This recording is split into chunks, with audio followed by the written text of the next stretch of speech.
Well, good morning to you and welcome to this On the Go post show for Friday, April 9th. I'm Danielle Wiggins with Austin Love, Dave Chudowski, January Keaton, Jason Fraser, and Jasmine Monroe. And we start right now, in case you haven't heard, NBC just reporting that Prince Philip, the husband of Queen Elizabeth over in England, he has passed away at the age of 99.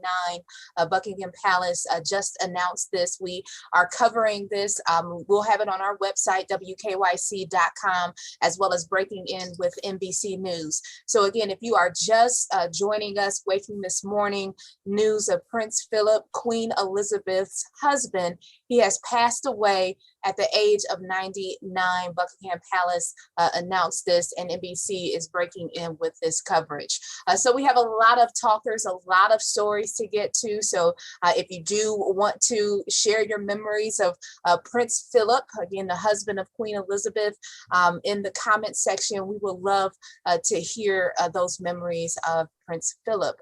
And as well, this is a kind of hard transition, but a number of you are really logging into our website, really looking at the Doppler radar, because I'm thinking that possibly you're worried about the rain and also looking at those record-breaking temperatures that we saw yesterday. So we do want to get a quick check of the forecast from Jason, who is filling in for Holly this week, and to let us know how we can be prepared for this weekend. Hey there, good morning, everybody. So many of you are seeing a lot of cloud cover in around your area. What's going to end up happening is the rain is going to dissipate. We'll warm back in to the 70s today, I think middle 70s for the majority of us. Later on tonight, we'll dip back down into the 50s. A very small, we're seeing a rain shower, but the majority of us should remain dry. And then tomorrow, we're going to be back in the upper 70s and a slight chance for seeing some thunderstorms. I'll check back in with you guys right after this radio hit.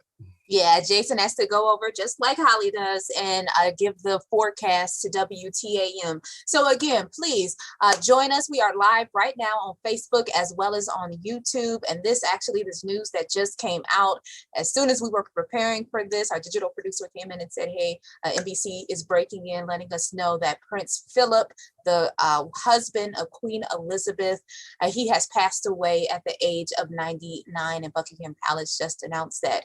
And so that's a big talker and a big story that is just breaking right now. But another story that's big is the president really talking about the executive orders concerning gun control. And Austin, you've been on that story all morning. Yeah.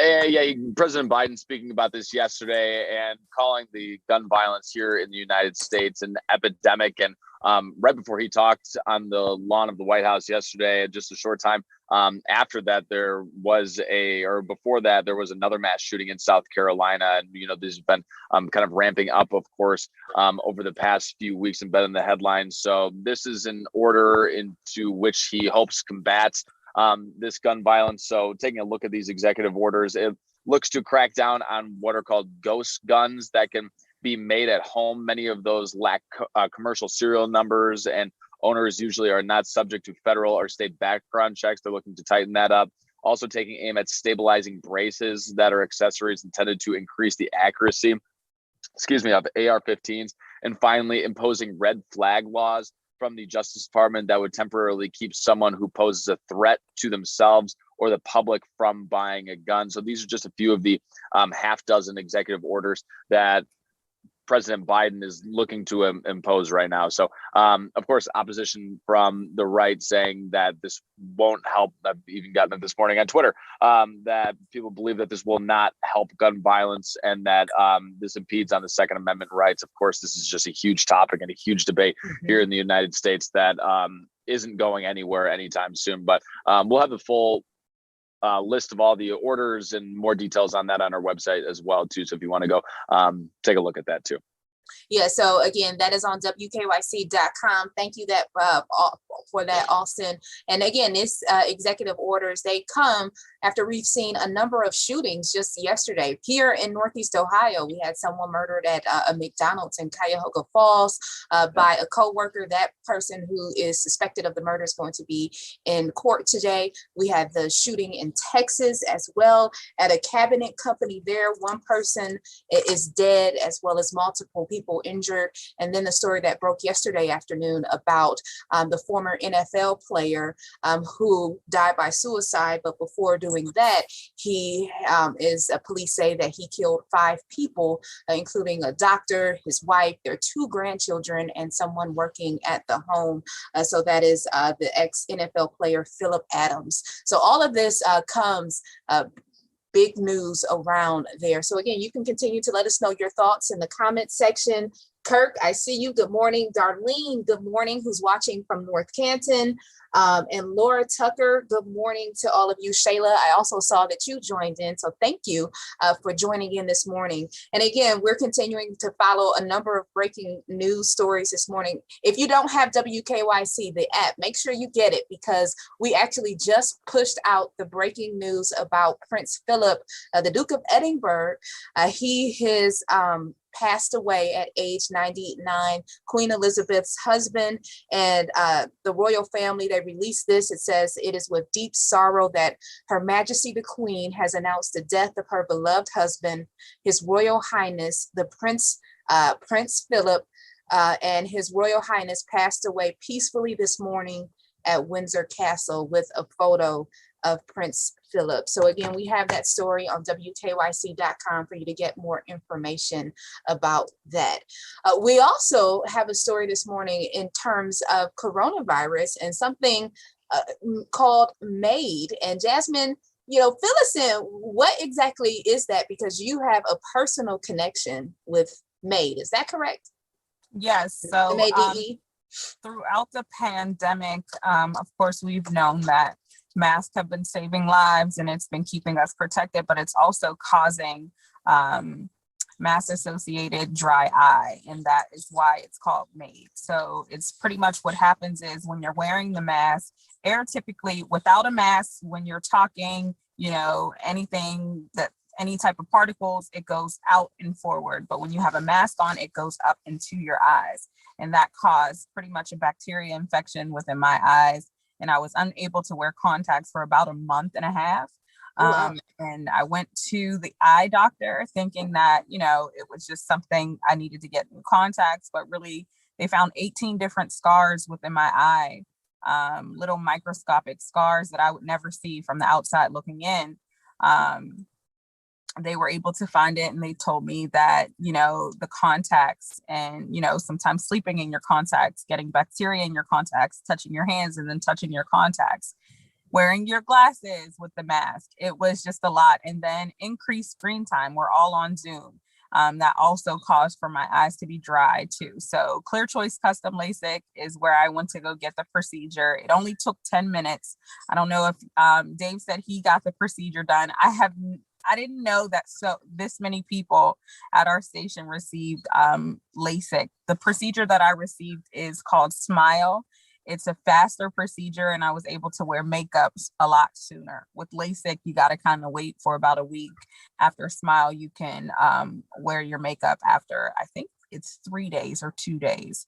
So if you've been watching the news, I've had my glasses on for about a month. I wasn't wearing makeup because of my eye infection for about probably 3 weeks. So it was tough. It wasn't that I was like being lazy and not putting on makeup or anything. I was really suffering. And a lot of people just say that they've been suffering the same thing, like their eyes are just dry and it's not normal. And it's because we're wearing those masks and that air is going straight into your eyes and causing your eyes to dry out a lot faster than with no mask. So there is an actual diagnosis. It's called MAID, and doctors are trying to figure it out. There is no actual cure for dry eyes, just to be clear. They have a couple procedures. I received a tear care procedure. They put like these heated pads on my eyelids, and then they massage the under part of my eyelids. It's a lot of stuff. You can check out the story on WKYC.com, but honestly, if you're going to the dentist, if you're, going to the doctors for your checkup, check on your eyes. Just because you feel like everything's okay doesn't always mean it's okay. So it's definitely something to look into. Yeah. Did And you if get it at go Clear ahead. Choice in Brecksville, Jasmine? Yes. Yeah, that's where I went. Yeah. Yeah, and when I got it done there, that was the first question I asked was how quickly can I wear makeup?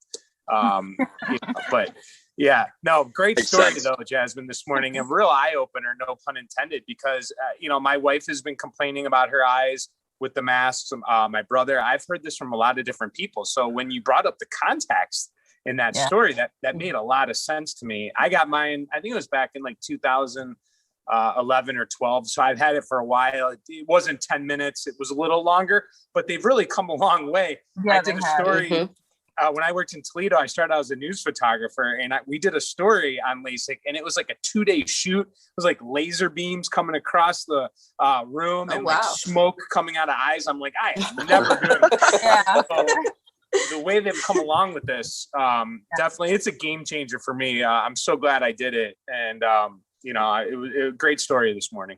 Yeah, I've been have to considering say- it. So it's good to hear that, Jasmine. Yeah, I have to thank Brandon Simmons. He is our Dayside reporter, and Kiera Cotton, she's our digital reporter too as well for the 5 p.m. show.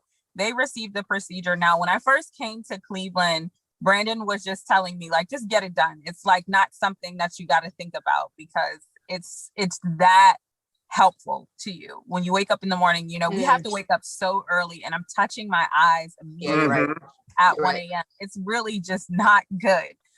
The amount of times that I've been doing this for so long. And like for people who have 20/20 vision, like I love you guys because this is amazing. Like waking up and seeing my alarm clock is really a game changer. It's something to brag about. Like I'm jealous, Jasmine. You might have sold me. And if you want to hear about Jasmine's story and get more information about that, because it was a great story, it is in the description on Facebook. And also if you just scroll down on Facebook on WKYC.com, or actually on the WKYC Facebook, you will see it.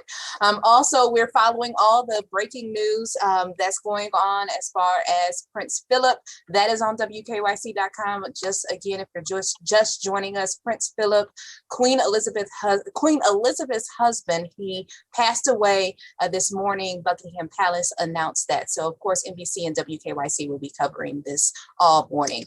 Have a great day, everyone. Have a great weekend. Thank you, Jason and January, for filling in. Great having you this week. And we will see you Monday morning.